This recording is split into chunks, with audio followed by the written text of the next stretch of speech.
നമസ്കാരം. രാധാകൃഷ്ണനാണ്. ഒരു കാര്യം പറയാൻ വേണ്ടിയാണ് വന്നത്. വേറൊന്നുമല്ല,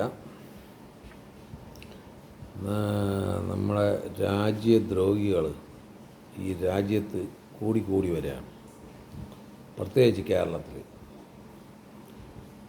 അത് ഒരുത്തൻ പാർലമെൻറ്റിൽ പൊട്ടിക്കണമെന്നും ഭരണഘടന കത്തിക്കണമെന്നും പറഞ്ഞ ഒരുത്തൻ അവന് കേസെടുത്തതെന്ന് അറിഞ്ഞപ്പോൾ അവൻ കോപ്പ് എന്നൊക്കെ പറഞ്ഞുകൊണ്ട് വന്നെങ്കിൽ അവൻ്റെ അടുത്ത് ഒരു മാപ്പും കാണിക്കുക. രാജ്യദ്രോഹിയെ നിയമപരമായിട്ട് ശിക്ഷിക്കണം. കാര്യം ഇതുപോലുള്ളവന്മാരൊന്നും ഇനി തലപൊക്കരുത്. കുറേ കാലം കൊണ്ട് കേരളത്തിൽ രാജ്യദ്രോഹ വാക്കുകൾ ഉപയോഗിച്ചുകൊണ്ടിരിക്കുകയാണ്. അത് അംഗീകരിക്കാൻ പറ്റുന്നതല്ല. ഈ നാറികൾക്കൊക്കെ നിയമപരമായിട്ട് ശിക്ഷിക്കണം. അത് എന്നെയൊക്കെ വന്ന് ഇവനെ പൊക്കിക്കൊണ്ട് പോകണം. എങ്കിൽ മാത്രമേ ഇവനൊക്കെ അത് മനസ്സിലാക്കുകയുള്ളൂ. അതുപോലെ ഒരു പെണ്ണ് ഇന്ത്യൻ പ്രധാനമന്ത്രിയെ, ലോകം ആദരിക്കുന്ന നേതാവ്, ഇന്ത്യൻ പ്രധാനമന്ത്രിക്കും കാലം ലോകം ആദരിക്കണം.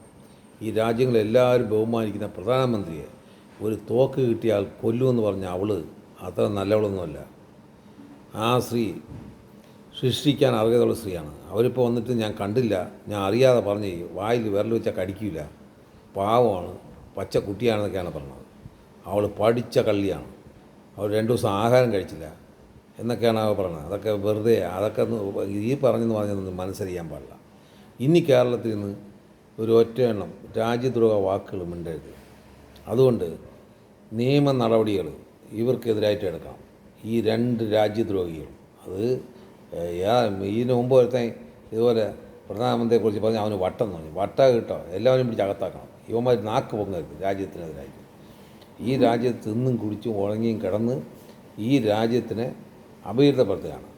വാക്കുകളുണ്ട് മോശങ്ങൾ. ഇതുപോലെ തീവ്രവാദികൾ, സുഡാപ്പികൾ, യുവന്മാർ വലിയ ശല്യമാണ്.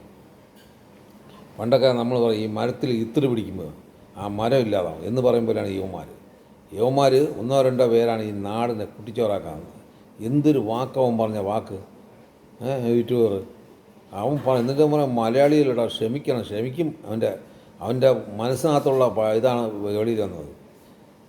നിയമസഭ പാർലമെൻറ്റിൽ പൊട്ടിക്കണമെന്ന്, ഭരണഘടന കത്തിക്കണമെന്ന്, ഇങ്ങനെയൊക്കെയാണ് ഇവൻ പറഞ്ഞത്. അപ്പോൾ എന്തൊരു ഭീകരവാദി. അവൻ ഭീകരവാദിയില്ല, തീവ്രവാദി. ഇവനെപ്പോലുള്ള ഈ ഭൂമിയിലെ വെച്ചേക്കാൻ പാടില്ല. ഇവൻ്റെ മാപ്പും കോപ്പും ഒക്കെ. അപ്പോൾ ഇതൊന്നും അംഗീകരിക്കാൻ പറ്റുന്ന കാര്യമല്ല. ഇവനെയൊക്കെ നിയമപരമായിട്ട് ശിക്ഷിക്കണം. പിന്നെ ഇത് പറഞ്ഞ പിന്നെ ഒരു വീഡിയോ കൂടെ ഞാൻ കണ്ടു. ഒരു ബസ്സിനകത്ത് വെച്ച് ഒരു പെൺകുട്ടിയെ ഒരു നരമ്പ് രോഗി കൈ കൊണ്ട് ആക്രമിക്കും. അത് ആ കുട്ടി ഭംഗിയായിട്ട് വീഡിയോ എടുത്ത് വെച്ചിട്ടുണ്ട്. അതൊക്കെ തെളിവാണ്. അവൻ ബാക്കിൽ ഇരുന്നുകൊണ്ട് കൈ കൊണ്ടിട്ട്, അപ്പോൾ ആ കുട്ടി എത്തിച്ച് വന്ന് ചോദിക്കുകയും ചെയ്യുന്നുണ്ട്, നിങ്ങൾ സുഖം കിട്ടിയോന്ന്. ഇതുപോലെ നരമ്പ് രോഗികളെ കൊണ്ട് ആണുങ്ങൾക്ക് മൊത്തം പേരുദോഷമാണ്. ഞാൻ പേടിച്ച് ബസ്സിൽ പോലും ഇപ്പോൾ കയറാറില്ല, പേടിയാണ്. ഇതുപോലുള്ള നാരികൾ വന്ന് നമ്മളെ മുഖത്തേക്ക് പറയും. നമുക്ക് വീട്ടിൽ ഭാര്യയും മക്കളും അമ്മയും സഹോദരിയും മോളും ഒക്കെ ഉള്ളതാണ്.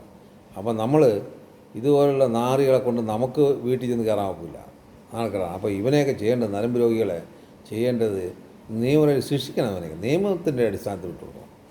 ജനങ്ങളൊന്നും കൈകാര്യം നിയമപരമായിട്ട് അവനെ ശിക്ഷിക്കണം. അതുപോലെ ഒരു കാര്യം ഞാൻ പറയണത്, നമ്മുടെ പെൺകുട്ടിയൊക്കെ ഒരു 10 വയസ്സ് തൊട്ട് എല്ലാ വർഷം കൗൺസിലിംഗ് കൊടുക്കണം ഉറപ്പായിട്ടും.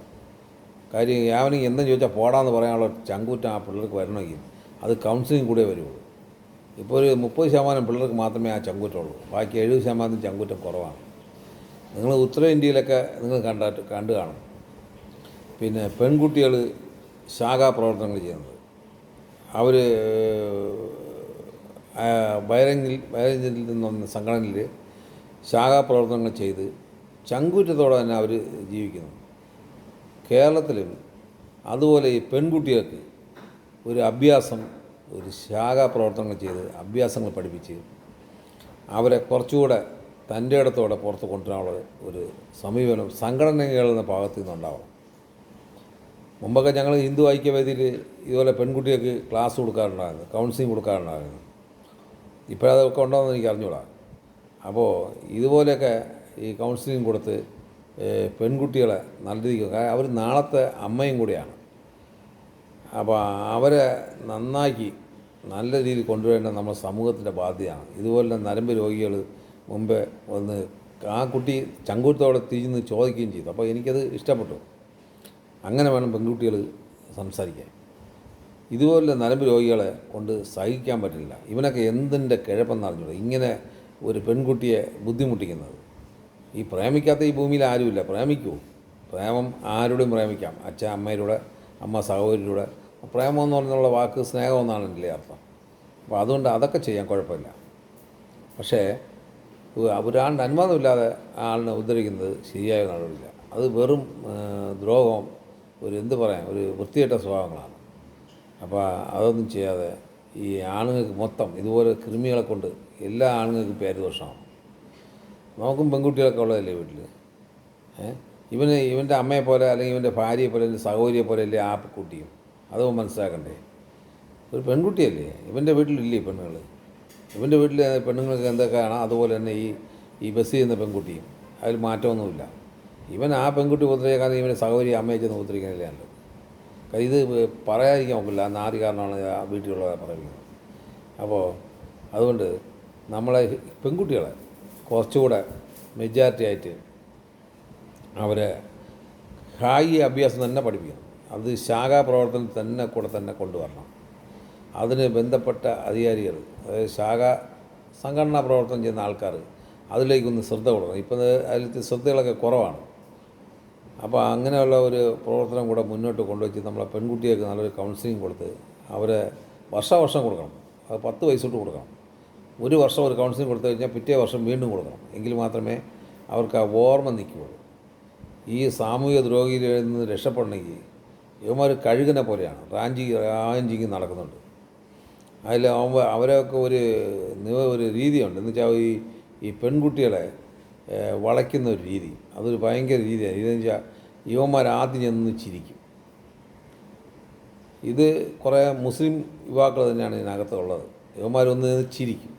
പിന്നെ ഈ പെൺകുട്ടികൾ തന്നെ പരിചയപ്പെടുത്തി ഇത് എൻ്റെ കാക്കയാണ്, ഇക്കയാണെന്നൊക്കെ ചിരിച്ച് പിറ്റേ സുഖമാണെന്ന് ചോദിച്ചു, ഡ്രസ്സ് കൊള്ളാമെന്ന് പറഞ്ഞു. ഇങ്ങനെ ഓരോന്നായിട്ട് പറഞ്ഞ് ഈ പിള്ളേരെ വശത്താക്കും. അപ്പോൾ ഈ പിള്ളേരെ വീട്ടിൽ ചെറിയ പ്രശ്നങ്ങളൊക്കെ ആണ്. ഈ രക്ഷകർത്താവ് ചിലപ്പോൾ ചൂടാവും, ചിലപ്പോൾ അമ്മ ചൂടാവും, ചിലപ്പോൾ സഹോദരൻ ചൂടാവും. അങ്ങനെയൊക്കെ ചൂടാവുന്ന ദേഷ്യം ഒരു കുടുംബമാകുമ്പോൾ ഇതൊക്കെ ഉണ്ടാവും. അപ്പോൾ ആ ദേഷ്യം അവിടെ നിന്ന് സങ്കടത്തിൽ വരുമ്പോൾ ഇവൻ ഇങ്ങനെ ചോദിക്കുന്നത്, അത് അവർക്കൊരു ഭയങ്കര ഒരു സുഖം തോന്നും, ഒരു മനസ്സമാനം തോന്നും. അതിൽ ഈ പെൺകുട്ടികൾ വീഴ്ന്നു പോകണം. അതുകൊണ്ടാണ് ഞാൻ പറഞ്ഞത് വർഷാവർഷം കൗൺസിലിംഗ് നിങ്ങൾ കൊടുക്കണം. നമ്മളെ കുട്ടികൾ സ്കൂളിൽ പോകുമ്പോൾ അവർ അതിലേക്കാണോ പോകണോ, അവിടെ നന്നായിട്ട് പഠിക്കുന്നുണ്ട്, രക്ഷകർത്താവ് ഇടയ്ക്കിടയ്ക്ക് പോയി നോക്കണം. വീട്ടിൽ ഇരുന്നും കൊണ്ട് ഒരിക്കലും പെൺകുട്ടികളെ ആൺകുട്ടികളാണ് പറയുന്നതിനെ വിശ്വസിക്കരുത്. കാര്യം അവർ അച്ഛൻ്റെയും അമ്മേനും മുമ്പേയൊക്കെ വളരെ നീറ്റായിട്ടേ ഇടപെടുള്ളൂ. നല്ല പിള്ളേർ എന്ന് പേര് കേൾക്കാൻ വേണ്ടി അവർ നന്നായിട്ട് ഇടപെടുള്ളൂ. അപ്പോൾ അത് പോരാ. ഞാൻ എൻ്റെ മോനെ ഇതുപോലെ ഞാനൊരു കട അടച്ചിട്ട് പോയാണ് എൻ്റെ മോനെ പഠിക്കുന്നിടത്തൊക്കെ പോയി അന്വേഷിക്കുന്നു നോക്കുകയൊക്കെ ചെയ്യുന്നത്. അപ്പോൾ അതുപോലെ ഒന്ന് ഇടയ്ക്കൊക്കെ പോയി ചെന്ന് നമ്മളെ മക്കൾ പഠിക്കുന്നുണ്ടോ ഇല്ലയോ, കറങ്ങുന്നുണ്ടോ, ഇങ്ങനെയൊക്കെ അന്വേഷിക്കണം. എന്തിനു ഞാൻ പറയണമെന്ന് പറഞ്ഞാൽ, പല പെൺകുട്ടികളും എൻ്റെ കടയിൽ വന്ന് പയ്യനുമായിട്ട് വന്ന് കാപ്പ് കുടിച്ചിട്ട് അപ്പോഴും വീട്ടിൽ നിന്ന് ഫോൺ വരും. അപ്പോൾ ഈ പിള്ളേർ പറയണത് ഞാൻ ഹോസ്റ്റലിനകത്തിരിക്കുകയാണ്, ഇവിടെ പയ്യനുമായിട്ട് കാപ്പ് കുടിച്ചുകൊണ്ടിരിക്കുകയാണ്. അപ്പോൾ ഇങ്ങനെയൊക്കെ ഈ പിള്ളേരുടെ കാര്യത്തിൽ നിന്ന്, പക്ഷേ അത് ചെറിയ തെറ്റുകൾ വലിയ കുഴപ്പത്തിൽ ചെന്ന് ചേരും. അപ്പോൾ നമ്മൾ രക്ഷകർത്താവ് ആ തെറ്റ് ഉണ്ടാവാതിരിക്കാൻ നമ്മളൽപ്പം ശ്രദ്ധിക്കുക. എന്നാൽ അവർ കാപ്പുടിച്ച് മോശമായ കുട്ടികളൊന്നുമല്ല, പക്ഷെ നമ്മളൽപ്പം നമ്മളെ ജോലി ഭംഗിയായിട്ട് ചെയ്യുക. നമ്മൾ രക്ഷകർത്താവല്ലേ, നമ്മളെ മക്കളെ ശ്രദ്ധിക്കുക എന്നല്ലേ നമ്മളെ ജോലി.